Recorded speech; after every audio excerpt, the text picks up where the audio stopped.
Okay. Underneath that is Nine of Cups. Interestingly enough, then excuse me, the Knight of Cups came up in Capricorn's reading. As one of the challenges. Family, okay, King and Queen, the Emperor and the Empress. Capricorn, Aquarius.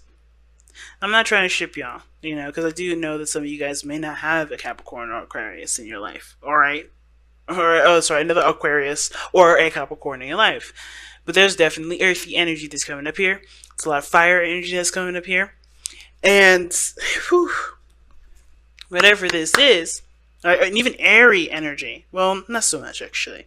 There's not really any swords in this reading at all. Actually, the only air that we got here is you, the queen, the star. So, family. This could be someone totally different. It doesn't have to be someone old or new. Knight of Cups, someone that's coming, back into your life with a cup of love wanting to offer to you. It doesn't necessarily have to be that person. Okay. It can mean that you guys have been focusing on what you wanted and focusing on how you felt and really trying to make your dreams come true. And the Empress is someone that's definitely creating the utopia or the safe space or the happy space that they dream of, right? And there's nothing wrong with that at all, except that fact that there's some defensive energy that's coming up here and someone that's cool with the routine and being very, very, very earthy. Okay, all earth energy here, and then this is like a mixed bag on this side. But the Emperor and the Empress energy coming up in here does talk about a divine masculine and a divine feminine, and you could be a lesbian or a gay couple and still have divine masculine and divine feminine qualities in your relationship. They're energies, not specific statements of sex or gender. Okay, so that being said, let's go ahead and jump right into it, right? The first card that we're looking at here is the Nine of Wands. Please be sure to pick the side that resonates with you guys the most. But this person is already thinking of this relationship as, I need to protect myself, this is too dangerous. Or a little bit of, I do want this, but at the same time, I'm not quite sure. Nine of Wands also can indicate, too, that this person is not willing to back down. This person is not willing to give up on a relationship. Even though they're exhausted, they feel like they've beaten down to the ground, and they've taken a good couple swings. This person is still hanging in there. But they've also put the guard up to kind of protect them from being beat down. But that also, protection is also a prevention, okay? Sometimes we can protect things and sometimes we prevent things. And a lot of the times, protection is prevention.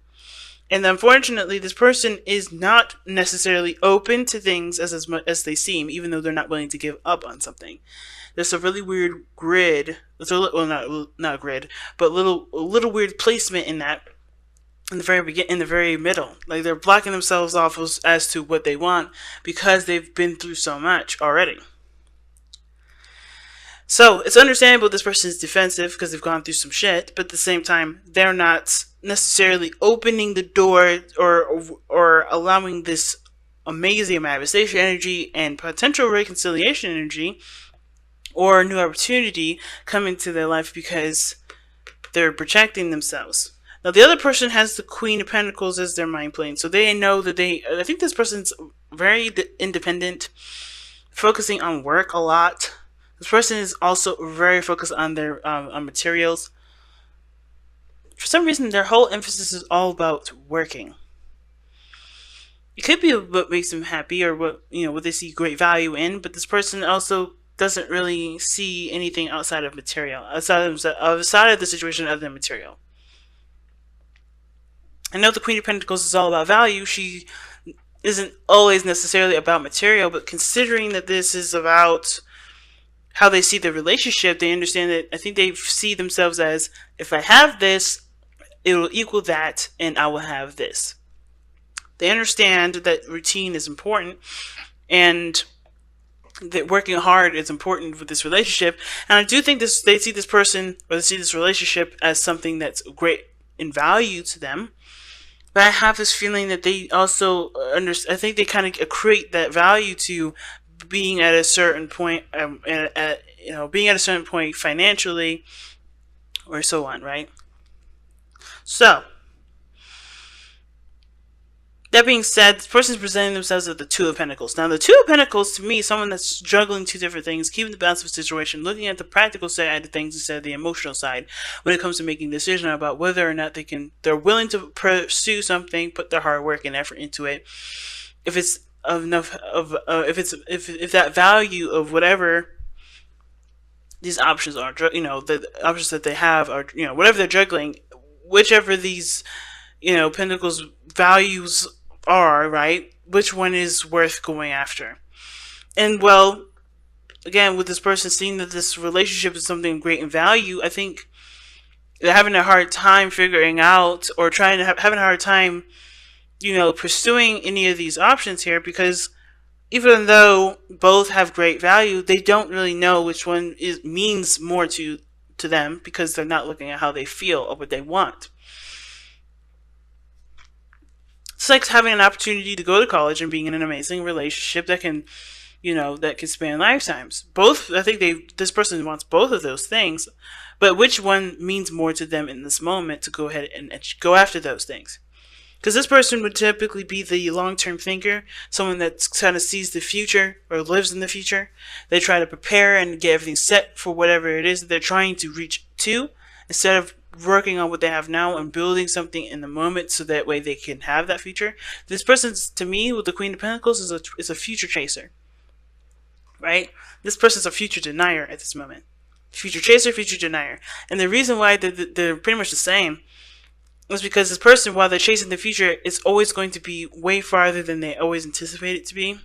Because they're always doing something, they're doing it from a front to back view instead of from, back to front or whatever, right? They're always doing something for the later instead of doing something for the now. So they're always going to be setting themselves backwards as they're putting themselves forward. And this person is not necessarily inclined to, to embrace the future, because they're too busy worrying about what happened before and what they're not willing to tolerate now. It's really interesting. But neither one direction is wrong or incorrect. But I feel like it's not doing them the service that they want, because obviously this person has something that they want. Like I said before, Aquarius, you already know what you want already. They already know what they want. They already know what their star is, but they're denying that very thing because they're exhausted. They've been through so much shit. They don't want to go through that again. Now, this person, again, is a future tracer. They're looking at, how is this going to translate to my future? How is this going to improve in my value? And instead of looking at what they want, they're thinking of everything in a very practical sense. And I do believe that maybe it may have been because they missed an opportunity in the past, and they don't want to pass up on the opportunity because they weren't aware of its value. But they're not doing again what they should have done in the very beginning, which is no longer looking at the situation as, what do I need to do now, or looking at the situation from a very practical standpoint. They have to look at what they, because everything was taken care of here, period. They had to retract and look within themselves. It's the same situation. They have to look at how this person has to look at how they feel before they can make a decision of whether or not this is something worth pursuing or not. Because you can have a penny or you can have a nickel, but they're both coins. It's all depending on whether or not you feel like this thing is worth the time that, or whatever, right? I know it's horrible to use money as, in that analogy, to kind of explain myself, but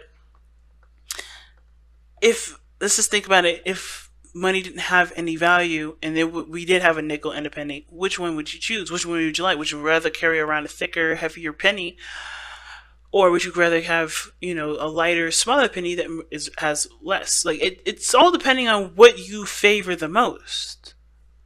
It's not necessarily exactly like that analogy, because money definitely has a value system. And of course, we do want the most out of that ladder most of the time. But if we take a situation as like a concept as simple as that and twist it just a little bit to kind of understand where we are, it does kind of help make sense of the situation. Hopefully. Because really what this person is doing is like, okay, college or relationship. Both of those things mean something to that person, but how much? And what does that person want first? What does this person want? And that kind of decision making is what's keeping this situation from not moving forward, because they both mean something of great value to this person, but they're not pursuing it because they don't know how they feel what they feel the most about it. Some people would choose family over education. Some people would choose owning a business over having a family. It all depends on what this person's value system is for themselves anyway. Okay? So it's a very interesting concept for this whole thing. And the reason, like I said, the reason why this person is coming up with the Two of Swords, the Two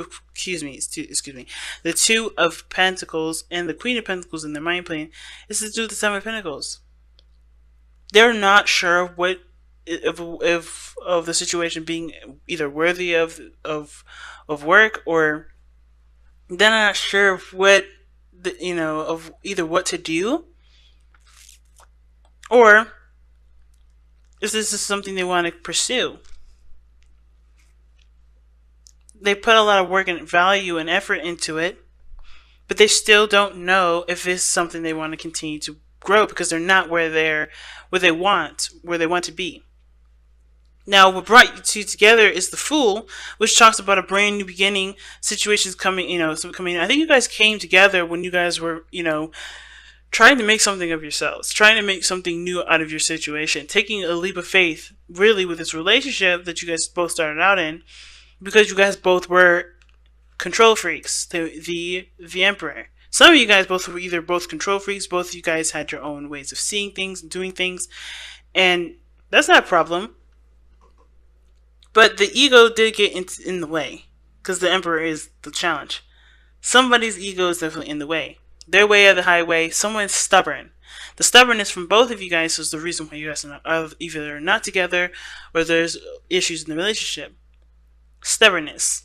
And I don't think that there is much of a workaround regarding stubbornness other than the Empress, which is someone that is passionate and nurturing and patient. The underlying energy is being more receptive to love and more flexible versus the Emperor, who's rigid and stiff. We need that fixed energy, but we also need that compassionate, loving, flexible energy that the Empress can provide. But everybody's here being all tough and this is my way of the highway. Nobody has any sort of loving, emotionally flexible energy here. Nobody's able to provide that sense of ease that the Emperor needs to be able to soften his opinions. Okay? Everybody's too busy being the alpha. Who's going to be the... I don't want to say omega, but the omega of the situation. There's nothing wrong with having two alphas, but one has to learn or has to be okay with giving birth or being the person that's being taken care of or loved on and being emotionally open and being vulnerable. Both sides may have to be vulnerable to a certain extent. This person's got a structure they don't want to break, but they're not happy with it. This person is tired of being where they are, but they also don't want to give up on the potential of great happiness.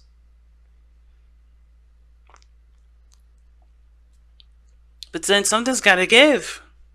You can't have it your way and then go and then expect the situation to fly the other way too. It's like it's like the Two of Swords for both parties here. Both parties are holding up two swords. You can't have two contradicting energies standing in the way. It's like pushing a door against a pool door. You can't do it. Or vice versa, pulling a door against a push door. How's that going to work?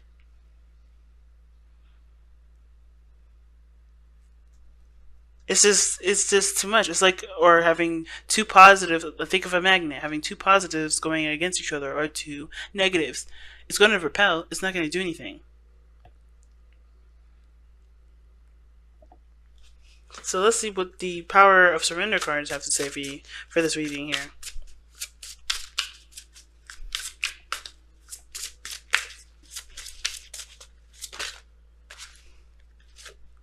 Oh my goodness. Surrender resentments. Holding on to resentments only poisons you. Try to forgive others for their shortcomings and keep moving forward toward positive situations in your life. Holy smokes. Okay. And that kind of explains a lot with this Nine of Wands person, and even with the Queen of Pentacles person. If everybody's doing their own thing, being independent because they only trust themselves to handle it, and because they don't believe that being vulnerable gets them anywhere, that's part of the reason. The ego is the problem because nobody can trust other people to do what they believe they can do themselves better than someone else. Or they have put their trust into someone in the past and that fell through. But in order for you to receive more, in order for you to have more, you have to be in a place of vulnerability, which is being open, being emotionally open. Queen, like we saw earlier, right? The High Priestess and the Queen of Swords, those are two contradicting energies. The Queen of Swords is not quite open to things. She'll listen to you, but if she don't like it, she'll cut you off in a heartbeat. The High Priestess, in my opinion, she's open to all things. Just know if this works or if this not works. A message is a message is a message. She'll receive what she will receive. The Queen of Swords, she's like, well, I'm sifting through. I'm filtering the situation. She's not quite as open. She will cut while the High Priestess will just do nothing. That is filtering what you receive, but you know you have to be vulnerable to receive what you want. It's really weird. It's understandable. Because if you've been beaten down, or if you have had situations with stability, you're not going to necessarily be too apt to either open your door up to have someone else come in and shake all that stability up. And you're not going to be too amped about somebody coming in and wreaking havoc in your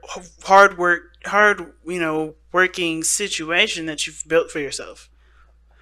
But if you want to reconnect, if you want a new opportunity in love, if you want to feel stable, if you're tired of feeling like, everything that you do, it always puts you 10 steps back, because what you really want is a relationship. You have to allow yourself to be able to receive the new love that's coming in.